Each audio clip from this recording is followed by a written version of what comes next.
नमस्कार, live cities के night bulletin दिन बिहार में आपका स्वागत है। आपके साथ मैं मुस्कान। खबरों की शुरुआत करेंगे, लेकिन उससे पहले एक नजर डालते हैं आज की सुर्खियों पे। सीएम ने मुजफ्फरपुर को दी करोड़ों की सौगात, 7 प्रोजेक्ट्स का शिलान्यास। पटना की सड़कों पर नहीं दिखेगा मोदी, नीतीश, तेजस्वी का पोस्टर। विपक्ष का पोस्टर वॉर, 71,000 करोड़ का घोटाला। तेजस्वी ने शेयर की पत्नी बेटा बेटी की तस्वीर, दिया खास संदेश। विधायक चेतन आनंद की पत्नी से बदसलूकी, जांच में जुटी पुलिस। एनडीए में सीटों पर मंत्री का बड़ा बयान, तेजस्वी राहुल पर तंज। 20 दिनों से गायब वीडियो को डीएम ने भेजी सस्पेंशन की सिफारिश। जमीन विवाद ने लिया हिंसक रूप, थानाध्यक्ष और युवक गंभीर रूप से घायल। लखीसराय जमुई सीमा पर हादसा, कॉलेज के 3 छात्रों की मौत। बिहार में अगले 7 दिनों तक भारी बारिश का अलर्ट। खबरें विस्तार से। मुख्यमंत्री नीतीश कुमार ने एक बार फिर से साबित कर दिया है कि वो बिहार के विकास के रोड मैप पर तेजी से कदम बढ़ा रहे हैं। और आज जब सीएम नीतीश कुमार मुजफ्फरपुर पहुंचे तो पूरे शहर की निगाहें भगवानपुर चौक पर टिकी रही। तो वहीं जहां से उन्होंने एक साथ 650 करोड़ रुपए से अधिक और साथ ही 7 बड़ी परियोजनाओं का ऑनलाइन शिलान्यास कर विकास की नई इबादत भी की। तो वही बता दें कि इस मौके पर सीएम ने शिवहर मीनापुर कांटी मार्ग पर 74.18 करोड़ की लागत से 9.70 किलोमीटर सड़क चौड़ीकरण और मरम्मत कार्य की शुरुआत की। और इसके साथ ही चांदनी चौक से बकरी तक 89.77 करोड़ की लागत से 7.65 किलोमीटर सड़क का चौड़ीकरण और साथ ही रामदयालु तक 6 लेन सड़क के निर्माण का भी शिलान्यास किया है, जिसकी लागत 44.76 करोड़ रुपए है। राजधानी पटना की सड़कों पर अब आपको पीएम मोदी, सीएम नीतीश, तेजस्वी या फिर प्रशांत किशोर का पोस्टर देखने को नहीं मिलेगा। बता दें कि सड़कों पर राजनेताओं के पोस्टर बैनरों का भरमार है। कहीं राजद की ओर से तो कहीं जेडीयू बीजेपी की ओर से, और अपने नेता की तस्वीर और कामों को गिनाया गया है। लेकिन अब इस राजनीति दलों को बड़ा झटका लगने वाला है। पटना डीएम ने इसको लेकर बड़ा संदेश दिया है। बता दें कि पटना के जिलाधिकारी त्यागराजन ने सभी राजनीतिक पोस्टर्स को तुरंत हटाने का निर्देश दिया और इसके बाद नगर निगम की टीमों ने शहर में पोस्टर हटाने का अभियान तेज कर दिया है। और बेली रोड, अनीशाबाद, गांधी मैदान जैसे इलाकों में सबसे पहले कार्रवाई शुरू की गई है। नगर निगम कर्मी की माने तो उन्हें स्पष्ट निर्देश मिला है कि शहर के सभी पोस्टर हटाने हैं और खुद एसडीएम ने कहा है कि किसी भी सरकारी या फिर सार्वजनिक दीवार पर कोई भी पोस्टर नहीं दिखना चाहिए।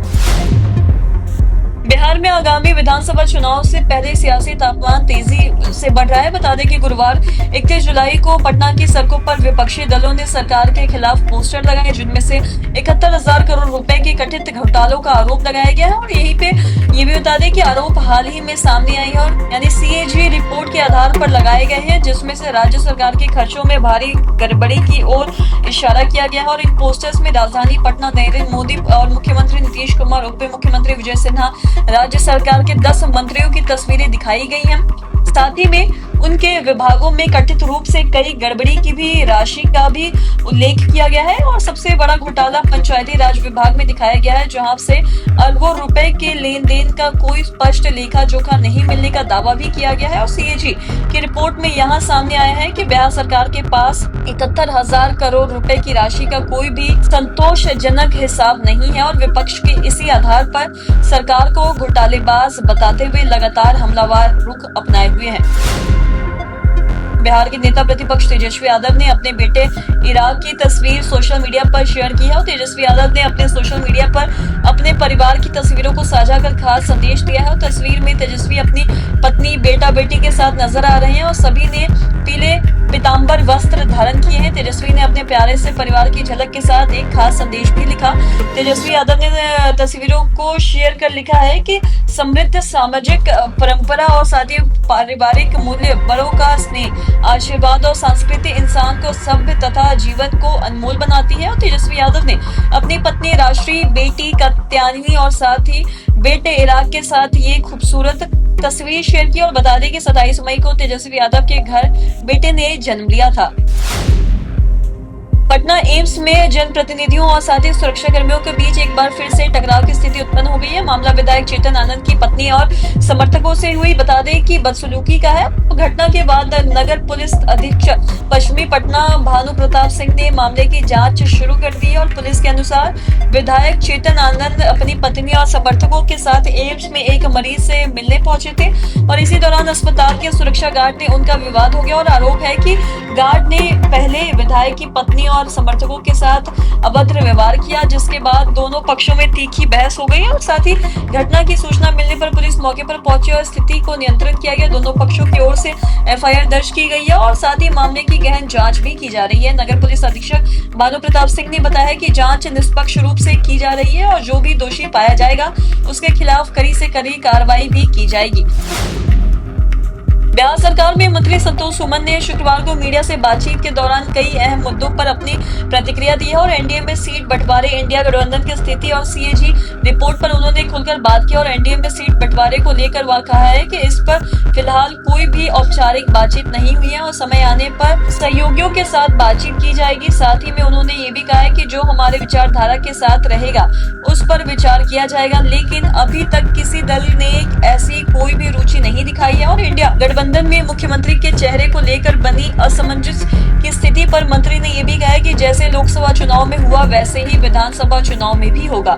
अभी भी सभी दल साथ है, लेकिन आगे कौन कहा जाएगा यह समय बताएगा। राहुल और तेजस्वी की यात्राओं पर मंत्री संतोष सुमन ने यह भी कहा है कि घूमना सबका अधिकार है, लेकिन जनता सब कुछ जानती है, सिर्फ यात्राओं से कुछ नहीं होता।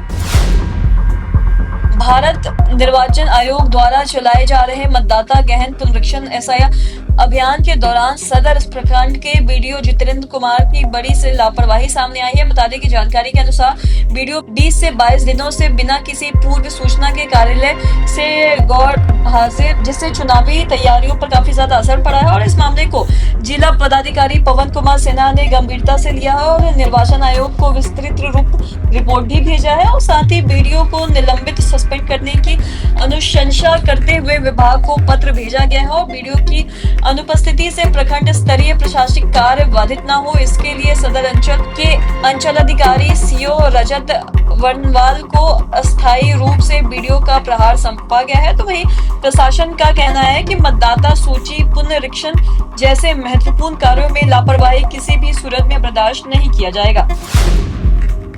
रोहतास जिले के दिनारा थाना क्षेत्र के बिलवाइवा इलाके में गुरुवार को जमीन विवाद हिंसक संघर्ष में बदल गया। बता दें कि लाल कार्ड धारी की जमीन पर कब्जे को लेकर लंबे समय से चल रहे विवाद में तब तनाव चरम पर पहुंच गया जब एक पक्ष के किसान अपनी जमीन पर धान रोपने गए थे और इसके बाद विरोधी पक्ष से हुई कहासुनी के बाद मामला इतना ज्यादा बिगड़ गया कि ग्रामीणों ने दिनारा थाना समेत दावत और सूर्यपुरा थाने की पुलिस गाड़ियों पर पथराव किया और हिंसा के दौरान सूर्यपुरा थाना के थानाध्यक्ष मनीष कुमार शर्मा गंभीर रूप से घायल हो गए, जिनके सिर में कई टांके भी लगे और उन्हें इलाज के लिए सासाराम से पटना रेफर किया गया और वहीं फायरिंग में अनीश पासवान नामक युवक को भी गोली लगी, तो वहीं जिसे गंभीर हालत में पटना अस्पताल भेजा गया। और रोहतास पुलिस कप्तान रोशन कुमार ने बताया कि विवाद में दोनों पक्षों के बीच मारपीट हुई और पुलिस घटनास्थल पहुंची तो आरोपियों ने पुलिस पर पथराव शुरू कर दिया। हालांकि उन्होंने गोली लगने की पुष्टि से इनकार किया। वहीं घायल युवक के परिजन पुलिस पर पक्षपात का आरोप लगा रहे हैं, तो वहीं निष्पक्ष कार्रवाई की भी मांग कर रहे हैं। बिहार के लखीसराय जमुई सीमावर्ती क्षेत्र के मंझवे गांव के पास शुक्रवार अहले सुबह एक भीषण सड़क हादसे में गवर्नमेंट इंजीनियरिंग कॉलेज सेना के थाना छात्रों की मौके पर मौत हो गई, जबकि 3 अन्य छात्र गंभीर रूप से घायल हो गए और हादसा उस समय हुआ जब सभी छात्र एक ऑटो में सवार होकर निजी कार्य से कहीं जा रहे थे। इसी दौरान एक तेज रफ्तार ट्रक ने सामने से आकर ऑटो को जोरदार टक्कर मार दी और टक्कर इतनी जबरदस्त थी कि ऑटो पूरी तरह से क्षतिग्रस्त हो गया और मौके पर ही 3 छात्रों की जान चली गई। घटना के बाद तेतरहाट थाना प्रभारी मृत्युंजय पंडित ने ये भी बताया कि घायलों को तुरंत लखीसराय सदर अस्पताल में भर्ती कराया गया है, जहां उनका इलाज जारी है और मृतकों के शवों को पोस्टमार्टम के लिए भी भेजा गया है। बिहार में मानसून की सक्रियता और दूसरे मौसमी सिस्टम समान स्थिति में है और वहीं पिछले कुछ दिनों से प्रदेश के अलग अलग हिस्सों में रुक रुक कर बारिश हो रही है और बिहार में बारिश का दौर अभी भी जारी रहेगा। गुरुवार को शाम तक पटना समेत कई जिलों में बारिश और वज्रपात की संभावना भी देखते हुए मौसम विभाग ने अलर्ट जारी किया है। वहीं बिहार का मौसम कब तक बिगड़ा रहेगा इसकी जानकारी भी अभी आ गई है। तो वहीं बता दें कि IMD पटना के अनुसार गुरुवार को पटना, सिवान, भोजपुर, नालंदा, शेखपुरा के कुछ जगहों पर अगले 2 से 3 घंटों तक के अंदर बारिश और वज्रपात की संभावना है। तो वहीं मौसम विभाग ने दोपहर को 2 बजे के करीब येलो अलर्ट जारी किया है। तो वहीं अगले 7 दिनों के लिए मौसम को लेकर चेतावनी भी जारी की गई है। तो आज के इस वीडियो में इतना इतना ही। अगर आपने अब तक हमारे चैनल को सब्सक्राइब नहीं किया तो तुरंत कर ले, साथ ही हमारे फेसबुक पेज को लाइक करें। वीडियो देखने के लिए आपका धन्यवाद।